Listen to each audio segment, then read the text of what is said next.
talaga si Jane o si Kylie. Ano sabi? At least daw siya nanalo sa lip sync. Talaga? Sinabi mo ba? Deserve mo naman. Deserve mo naman maboto. Nakakita ka lang na may nagkakamera. Bumait ka, ha? Thank you so much, Adonis. Hindi ba ito Adonis? Sorry na intervention. Content lang, okay lang. Nakita ko yung Balakang Square.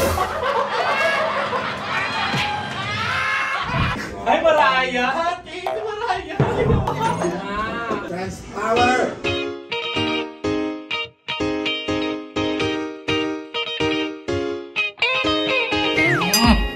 Divine. Mga Macy's, so it's the intervention today. The intervention is our viewing party for Drag Race Philippines Season 2! So, nandito tayo ngayon sa backstage. Mag-makeup muna ako. Welcome to my vlog and ayan, samahan nyo kami. Masaya tong araw na to. Babait ka ng bongga kung una ka. Hindi na ito 78 years old. Ano ba two-piece? Hindi, ano nga lang, Reveal pa sorry. At sumabay si Arizona sa mga trans, mag-two-piece. Trans power! Ano season of suso pala? Tapos paper, wala yun. Ay! Ang dami may sinabi talaga si Jane o si Kylie. Ano sabi? At least daw siya nanalo sa lip sync. Talaga? Sinabi mo ba? Gaya ng mother ko. Kaya naman si Jake, pero masasabi niya talaga yun. Deserve mo naman. Deserve mo naman maboto.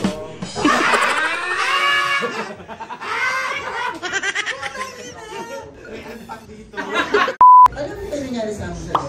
Ano yun? Saan?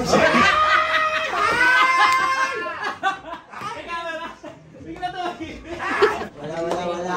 Di ba kapag sisterhood, kapag may camera, sige na nga, pahinga ka muna. Ay, Maraya! Thank you, Maraya! Sino mo? Ano si Maraya? Wala pa. Wala pa ba? Pero parang mas break. Diba? Isang ganun nga dyan. Ito talaga ako sa'yo. Welcome to the intervention!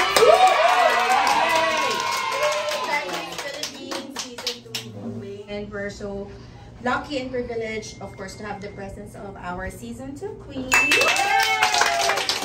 Chacha, Tiny, Bernie, at si Bernie kung nasaan man siya. Alam mo yung laro dati sa Obarmay, palakasan na ng palakpak. Tapos parehas kami ni Ian Wale. Oo nga, di ba? Nakakita ka lang na may nagkakamera, bumait ka, ha? Kaya yung tinatarayan mo ako. You know, because why you, trying to read me? Kakabating ko lang, I struggle with the traffic, bitch. Like, this traffic is not... Sa barangay ka magpaliwanag. Alive. Like, I was sitting there for fucking 48 years. Ang camera, hindi ka nagibig niya. Kanilang minutes na lang, start na ng The Intervention. Bibihis na mga bakla. Pinapakain na.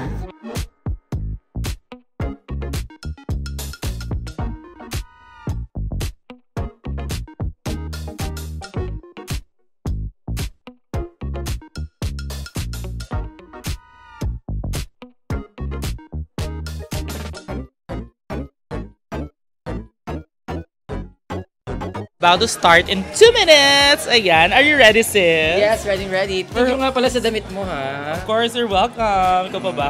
We're hosting our first ever Divine Intervention Season 2. Kasi sa first season, kami yung kami yung stars of the night. Ngayon, kami yung mag-host. Comment na kami. Bibigyan natin ng platform ang ating Season 2 queens. Are you excited? Very excited. Okay, good luck! Siyempre nakakapanibago, di ba? Like, ang mga dapat sabihin, sis. yung mga ba dapat sabihin? Ayun, alam ko na. Jade to.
the Songbird Mrs.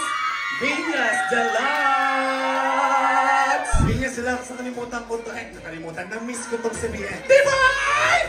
Divine Intervention. Ako, marami pang hindi nakakaalam kasi may bago yata tayo dito mga guests. Kailangan sumisigaw. Ang hindi sumigaw, masusunogin ang bahay. Ay, Divine! Ay, kausap eh. Oo. Ano kayo masusunogan? So, welcome po sa Divine Intervention Season 2! Naalala mo, Precious, nung unang Divine, nung The Intervention natin last year? Oo, naalala ko, wala pa tayo dito nun sa Oo, iba pa yung venue namin nun. 60 lang yung capacity pero hindi pa namin napuno. Totoo, sobrang hirap. Nagpi-PM pa kami noon na please guys, support nyo naman yung Drag Race Philippines, nood kayo. Tingnan nyo, may season 2 na! Ano ina-expect mo, Precious? Para sa ating viewing party ngayon? Sa season 2 ba? Or dito sa crowd natin? Ina-expect mo sa kanya specifically? Ina-expect ko sa kanya sana nag-short siya. Nakalimutan niya mag-short, nakapanty lang to si Chorizo. Ina-expect mo for this next season? Siyempre gusto ko sana mas maganda dun sa nangyari sa season 1. Mataas ang expectation ko talaga. Gusto ko yung girl group mas maganda sa Pop of Ate. Sana, no? Yes. Tapos yung mga girls na sana mas magaganda sa atin. Yes. Narinig niyo na ba yung Books? Of course. Ano man sabi niyo? Books, Paano di yun? ba? Sige nyo nga. 5, 6, 7, 8. Mali. Hindi yun. Mali yung na-play nyo. Ano ba? Books, tarat, tarat. Books, tarat, tarat.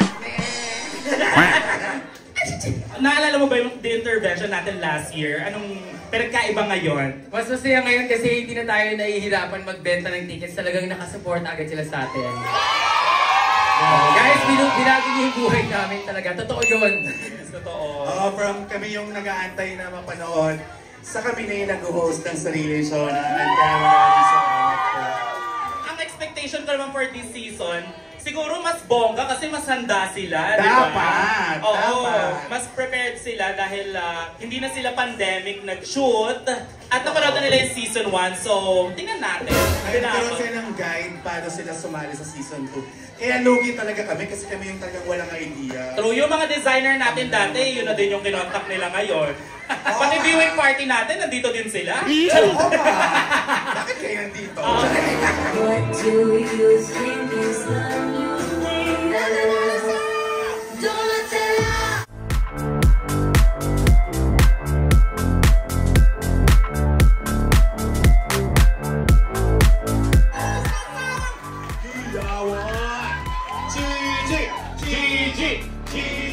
Gigi, support!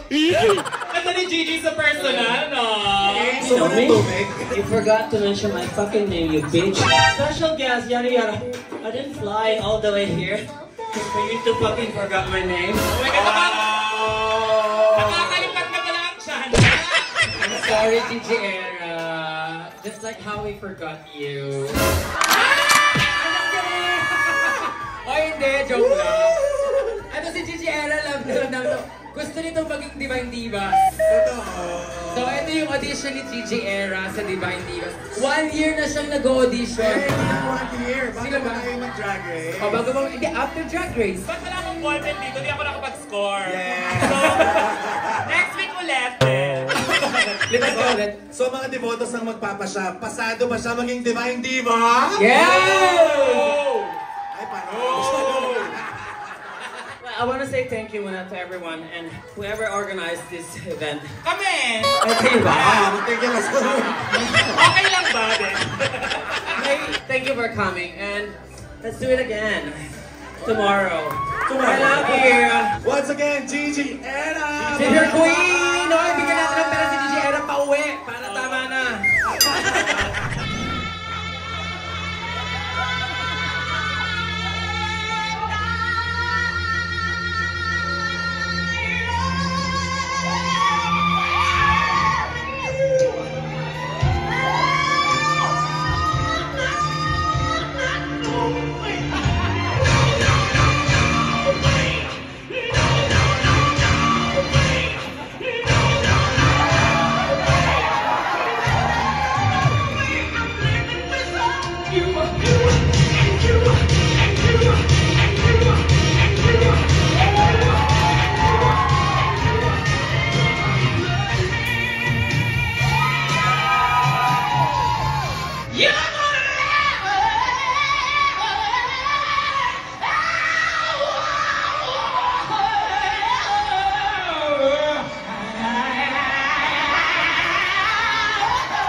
gumamit ng mic.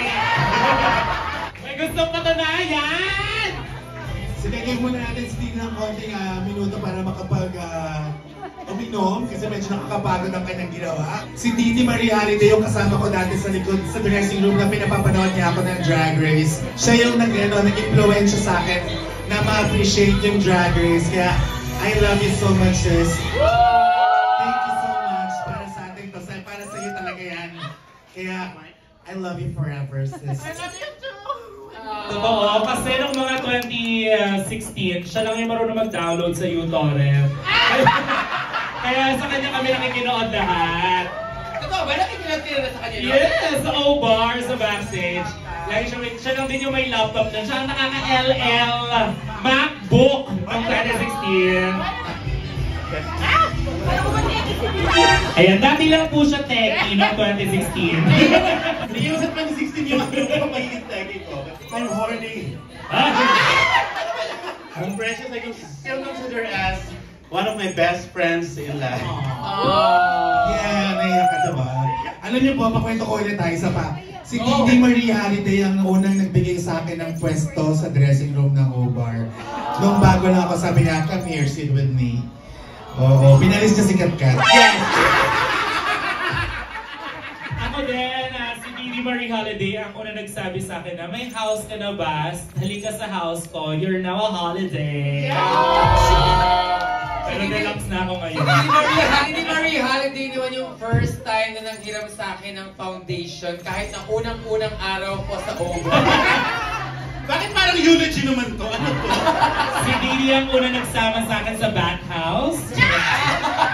Si Didi rin yung lagi kong kinukunan ng mga costumes. Please welcome, Bernie! Hello Bernie, congratulations! Thank you so much, Brit. Ayan, hello mga tita! Ayan, kayo muna tayo, cheers. Cheers muna tayo na, cheers! Cheers!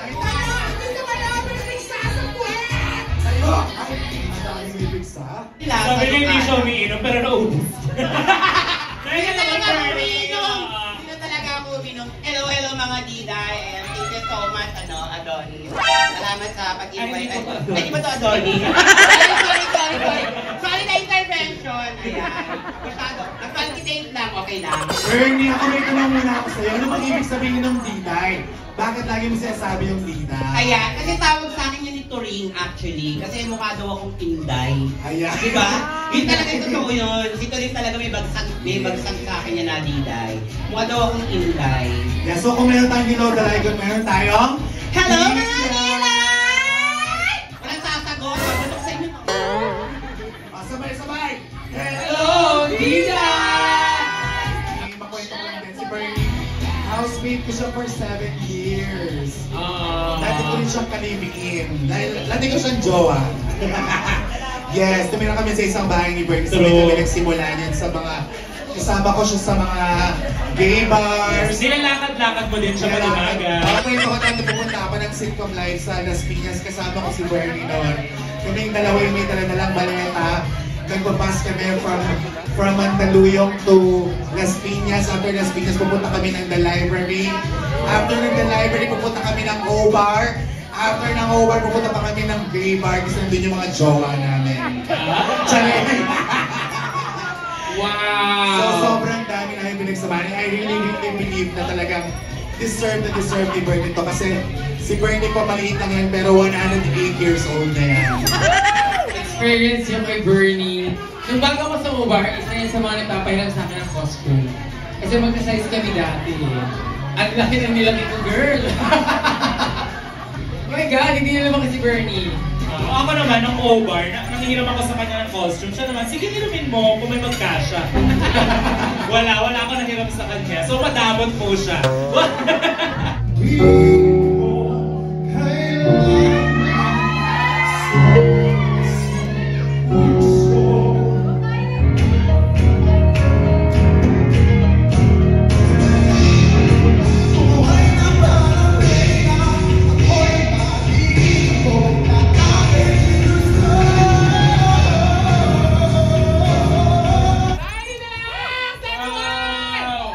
The live singing drag How are you, darling? Full circle moment. Bakit? Full circle talaga. Bakit full circle? Bakit full circle? Bakit circle daw talaga sabi niya? Tingnan, bakit ba full circle? Isa ang The Interventions sa mga unang stages na pinag-performan ko at Bagay niya yung nagbibenta doon ngayon, siya na yung nandun next year. Di ba? Yes. Sasali ka ba, Mitch? Si Mish, siya kasi kakain mo. From a very supportive daughter to now rocking the stage of season 2! O, nakita ko ng bata pa yan, may iyak pa yan, no? Hoy! Eto sa, love you, Tiny! Oo, I'm so proud na meron pa rin tayo representative sa season 2. Kaya yung mga anak natin, kabahan na. Ako naging na-close ko si Tiny sa preparations ko ng Drag Race. Nung nag-prepare ako, alos lahat ng mga ideas ko doon, tinulungan ako nito ni Tiny. Kaya, ayan, ang bongga. Kasi alam mo, dati palang super fan na siya. Ako si sakto lang. Alam niyo yung mga technique, yung mga gagawin daw sa Drag Race. Alam niyo kung, itong challenge yan, yung mga ganyan. So, very good din si Tiny. Yes, once again, the season 2 Ready na ba kayo para mapanood ang ating first episode? Kaya naman, DJ, pa-play!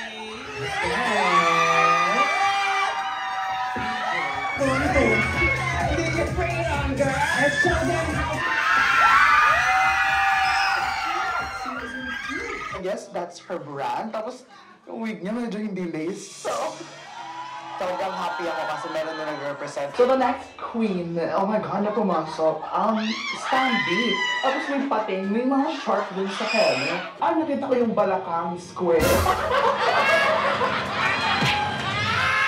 Maganda ba ako sa picture? Kaya nga, parang di pa ata ako pinapanganak, drag queen na siya. Oh my God. Yes! Rumin agad? Wait lang, 6 pa lang kami. Parang mali ba ako ng tao? 5 ka. So 10 na kayo, 5 ka. Char lang ha. Para umiyak ka The dun. time is... For me, si Tiny rin. Kasi... What?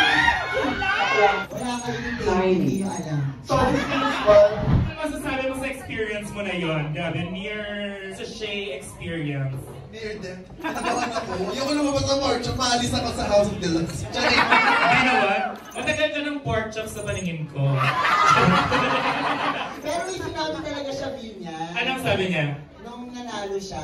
Ano? Sabi niya nga, buti at least magiging proud sa akin si Venus. Kasi daw, at least siya nanalo sa lip sync.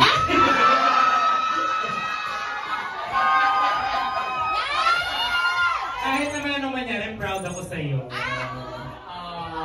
Oo ba? Nakakala niyo sikat-kat yung mananalo? I know shady ano, pero akala talaga namin sikat-kat yung ano. Oo. Kung napanood niyo yung Uncut, nandun lahat yung chikahan namin. Kasi, ang layo pala talaga niya pag pinalabas Pag na-air na.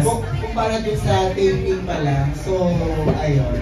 Dito naman tayo sa dalawang group. Ano ang aabangan namin sa inyo next week? Wala? Okay. Kung abangan niyo kung Toot or Boot, kung nice siya, okay. Oh my God! So nice ba siya? Huh? Ikaw, Miss Bernie, ayan. Isa naman sabi ko, bigyan niyo ako ng popcorn. Di ba kang pasabag ang next episode? Actually, excited din kami sa episode nila kasi wala rin kami alam talaga. Oo. Hindi namin talaga alam. Promise.